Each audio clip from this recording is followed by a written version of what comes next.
दोस्तों ये नंबर देखो, 9 ट्रिलियन डॉलर्स। इंडियन रुपी में होता है 810 लाख करोड़। मतलब इंडिया के बजट का 16 गुना ज्यादा।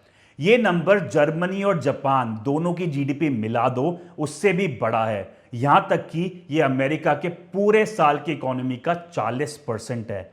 लेकिन असली प्रॉब्लम ये नंबर नहीं है। असली प्रॉब्लम है कि ये नंबर आया कैसे और क्यों ये नंबर कभी नीचे नहीं जा सकता। घबराओ मत, इस नंबर पे आज पूरी क्लैरिटी लेंगे मैक्रो कैफे पर और देखेंगे कि कैसे अमेरिका ने अपनी इकोनॉमी को एक एडिक्ट बना दिया है। एडिक्ट मुफ्त पैसे का। और अब इससे विड्रॉल इम्पॉसिबल है, क्योंकि ये कहानी है अमेरिका के सबसे बड़े इकोनॉमिक स्कैम की।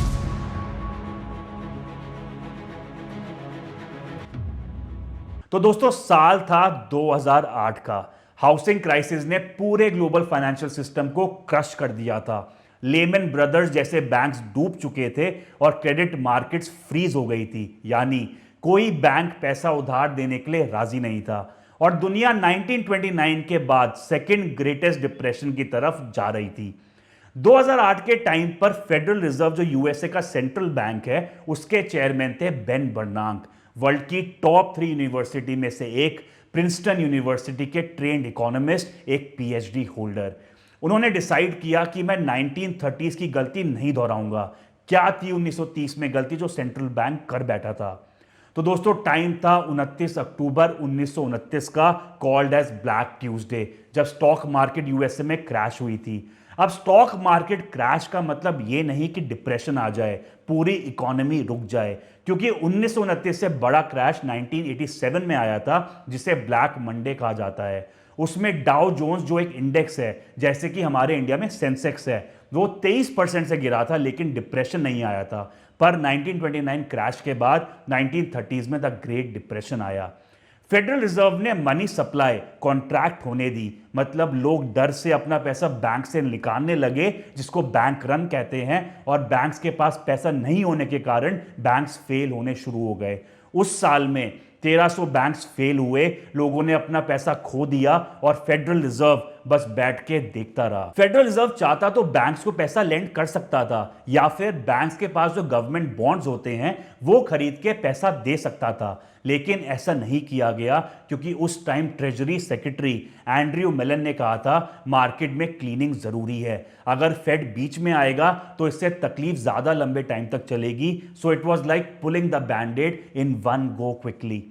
अब जैसे मनी सप्लाई कम हुई, पूरी इकोनॉमी में जैसे भूचाल आ गया। सोचो, जब बैंक्स के पास पैसा नहीं, लोगों ने पैसे खो दिए क्योंकि बैंक्स फेल हो गए, और जिनके पास थे वो अपना पैसा छुपा के रखने लगे, तो इकोनॉमी में क्या होगा? प्राइसेस 25% से गिर गए। फैक्ट्रीज का सामान सस्ता हो गया तो रेवेन्यू गिरने लगा, जिससे अनएम्प्लॉयमेंट 25% से बढ़ गई। प्रोडक्शन 47% से गिर गई और ट्रेड इंपैक्ट होने लगा। और जीडीपी 1929 से 1933 के बीच 30% से गिरी।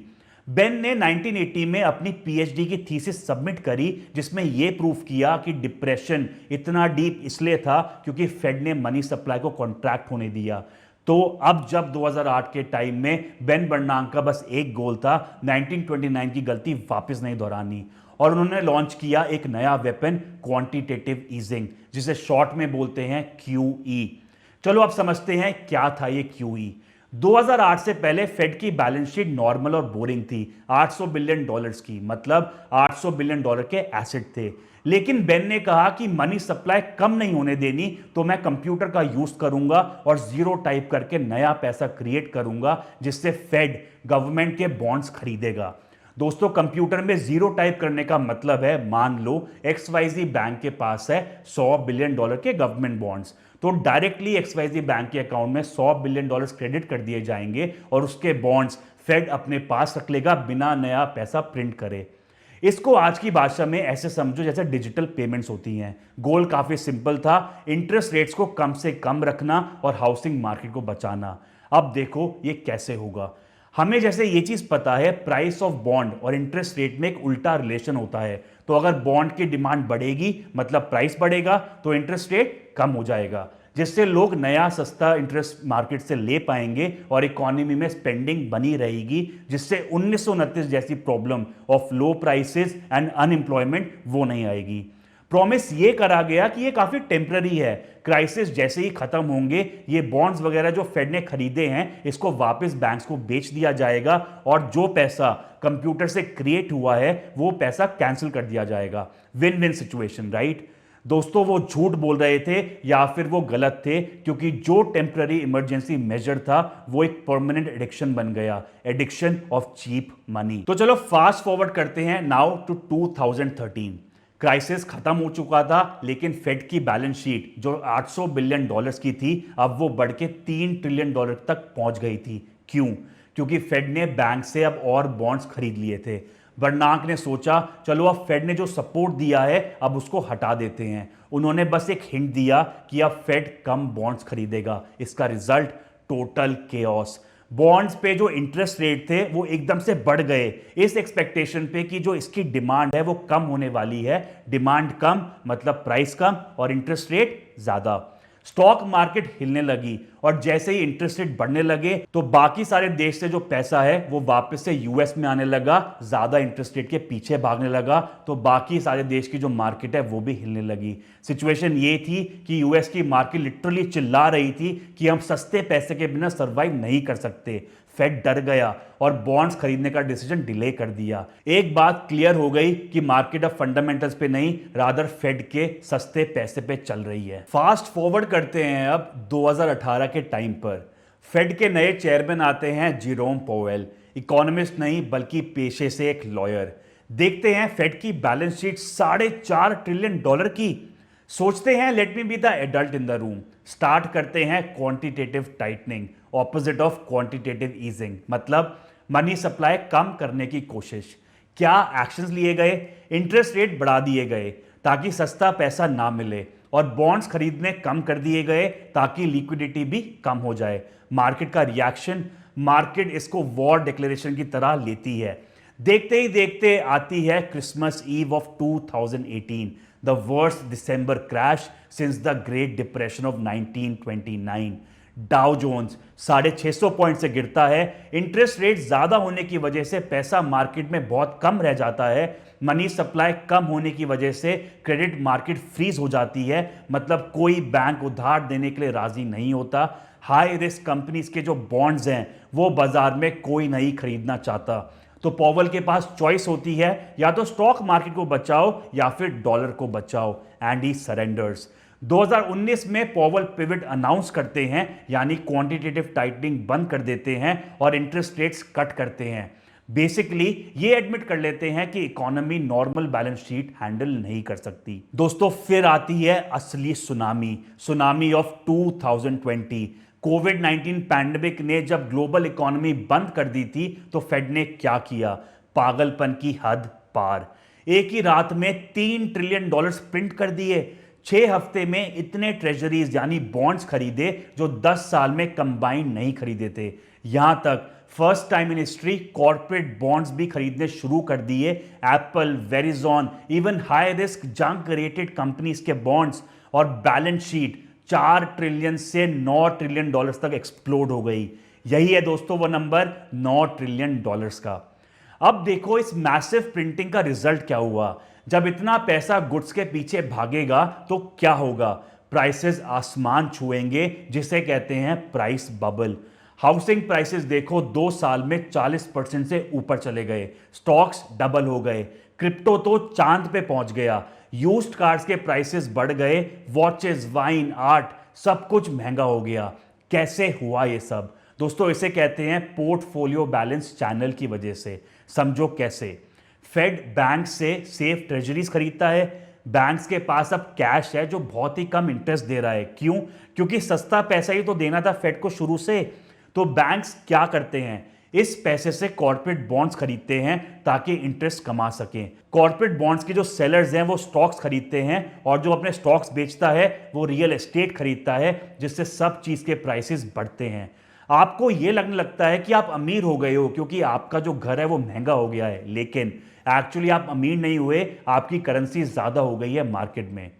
तो दोस्तों फेड अब ट्रैप्ड है ऑप्शन 1 है उसके पास बैलेंस शीट श्रिंक करना, जिससे लिक्विडिटी इकोनॉमी में कम होगी क्योंकि फेड और बॉन्ड्स नहीं खरीदेगा, जिससे ट्रेजरी मार्केट टूट जाएगी। डिमांड कम तो प्राइस गिरेगा, जिससे इंटरेस्ट रेट ऊपर भागेगा और बैंक लोन्स कोई नहीं लेगा। और ऑप्शन 2 है बैलेंस शीट और बढ़ाओ और पैसा प्रिंट करो, जिससे इन्फ्लेशन बढ़ेगी बिकॉज ज़्यादा पैसा ज़्यादा गुड्स के पीछे भागेगा और मिडिल क्लास की जो परचेजिंग पावर है वो ख़त्म होती जाएगी, क्योंकि इन्फ्लेशन से हर डॉलर कम चीज़ें खरीद पाएगा। And soft landing not possible with $9 trillion balance sheet. अगर आप देखो तो कॉर्पोरेट जो हैं यूएसए के, उनका बुरा हाल है। रसल 2000 देखो, जो अमेरिका की स्मॉल और मिड साइज बिजनेस का इंडेक्स है, और नॉर्मल मार्केट में मे बी 5 से 10% कंपनीज होती हैं जो अनप्रॉफिटेबल होती हैं रिसेशन टाइम में। 2024 से 26 में 40% कंपनीज हैं जो इतना भी नहीं कमा रही कि वो अपने लोन का इंटरेस्ट चुका सके। अभी तक तो सब कुछ ठीक था, क्योंकि जिस इंटरेस्ट पर उन्होंने पैसा उठाया था वो ऑलमोस्ट जीरो था, लेकिन अब वो पैसा लौटाने का टाइम आ गया है और नया लोन मिलेगा हायर इंटरेस्ट पे। तो नया लोन लेके पुराना लोन कैसे उतारेंगे? दोस्तों, ये वॉकिंग डेड कंपनीज हैं, ज़ॉम्बी कॉर्पोरेट्स। आप बोइंग का एग्जांपल देख लो, once greatest engineering firm on earth. 2013 से 19 तक इन्होंने $40 बिलियन खर्चे हैं शेयर बायबैक्स पे। मतलब बाजार में अपने शेयर्स वापस खरीदे हैं ताकि इसकी डिमांड बढ़े और शेयर्स के प्राइसेस भी। ये $40 बिलियन सेफ्टी टेस्टिंग में नहीं गए, क्वालिटी कंट्रोल में नहीं गए, इंजीनियर ट्रेनिंग में नहीं गए, और फिर क्या हुआ? Door plugs blew out, planes crash होने शुरू हो गए। इंजीनियरिंग फेलियर नहीं था दोस्तों, ये कैपिटल एलोकेशन फेलियर था, यानी सही जगह पैसा नहीं लगाया गया था। दोस्तों, $9 ट्रिलियन का जो एक्सपेरिमेंट था उसका अल्टीमेट विक्टिम कौन है? US government itself. हम पहुंच गए हैं एट फिस्कल डोमिनेंस। ये वो पॉइंट होता है जब सेंट्रल बैंक अपनी इंडिपेंडेंस खो देता है, क्योंकि गवर्नमेंट का डेट इतना बढ़ जाता है कि बैंक को पैसा प्रिंट करना ही पड़ता है, चाहे इन्फ्लेशन कुछ भी कर रही हो इकोनॉमी में। लेट 2025 में तो एक टेरिफाइंग माइलस्टोन क्रॉस हुआ। यूएस गवर्नमेंट ने $970 बिलियन स्पेंड करे अपने इंटरेस्ट पेमेंट्स में alone. First time in history हुआ है दोस्तों ये कि अमेरिका ने अपने पास्ट के डेट को सर्विस करने के लिए ज्यादा स्पेंड किया है than on national defence.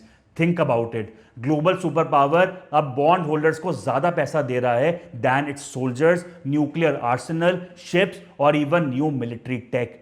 Past ने फ्यूचर को कंज्यूम कर लिया है। और दोस्तों, जब किसी नेशन का $38 ट्रिलियन का डेट हो तो हिस्टोरिकली सिर्फ 3 रास्ते हैं जो खुलते हैं। पहला रास्ता है ऑस्टेरिटी का, मतलब स्पेंडिंग 40% से कट करो, सोशल सिक्योरिटी, मेडिकेयर, मिलिट्री सब कुछ स्लैश करो। डेमोक्रेसी में ये पॉलिटिकली इम्पॉसिबल है। दूसरा रास्ता है हार्ड डिफॉल्ट, मतलब एडमिट करो कि पे नहीं कर सकते, बॉन्ड होल्डर्स को 50 सेंट्स ऑन डॉलर दो। ये जियोपॉलिटिकली इम्पॉसिबल है, डॉलर की जो क्रेडिबिलिटी है वो बिल्कुल शैटर हो जाएगी। और तीसरा रास्ता है सॉफ्ट डिफॉल्ट, मतलब हर पेनी को पे करो लेकिन प्रिंट करके पे करो, जिससे इन्फ्लेशन बढ़ेगी और करेंसी अपनी कीमत खो देगी। 38 ट्रिलियन का जो डेट है वो रियल टर्म्स में बहुत कम वर्थ का रह जाएगा। हिस्ट्री ये बताती है गवर्नमेंट हमेशा तीसरा रास्ता चूज करती हैं, क्योंकि ये पाथ ऑफ लीस्ट रेजिस्टेंस है। पेन को इन्फ्लेशन के फॉग में छुपाया जाता है रादर देन डिफॉल्ट के शॉक में। तो दोस्तों, यही है रियलिटी। फेडरल रिजर्व की $9 ट्रिलियन की प्रॉब्लम, और उनका ओनली सोल्यूशन है आपके पैसे को worthless banana. Risk free return on government bonds का एरा खत्म हो गया है, हम अब एंटर कर चुके हैं रिटर्न फ्री रिस्क के एरा में। प्रिंटिंग प्रेस ही एक ऐसा टूल बचता है इनके टूल बॉक्स में, और वो ये यूज करते रहेंगे जब तक वो टूट नहीं जाता। अगर ये वीडियो आपको पसंद आई हो तो लाइक करो, शेयर करो और सब्सक्राइब करो for more such brutal economic truths, और कमेंट में जरूर बताना आप अपनी वेल्थ कैसे प्रोटेक्ट कर रहे हो। मिलते हैं नेक्स्ट वीडियो में, तब तक स्टे वोक, स्टे स्मार्ट। मैं हूं आपका दोस्त आदित्य गुप्ता। जय हिंद।